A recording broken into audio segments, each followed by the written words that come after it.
તો બધાને જય માતાજી, જય શ્રી કૃષ્ણ। આપણે જો બનાવવાનો છે હાંડવો, એટલે એક વાડકી ચણાની દાળ લીધી છે, 2 અડધી વાડકી એમ મિક્સમાં 1 વાડકી છે અડદની અને મગની દાળ લઈ લીધી, પછી 1 વાડકી છે આ તુવેરની દાળ। 3 ભાગનું આપણે બધી દાળ રાખવાની છે અને 1 ભાગના ચોખા। તો આપણે ચોખા લઈ લઈએ।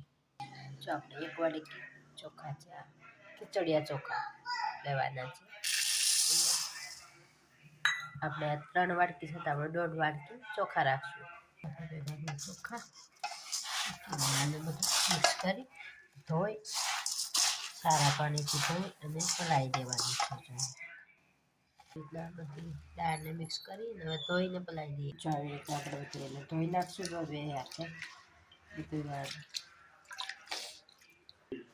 જો આપણે દાળ આવી રીતના પલાળી દીધી છે, સવારે પીસીને પછી આપણે આખો દિવસ રહેવા દેવાની। તો આવી રીતે આપણે પાણી મૂકી દીધું છે।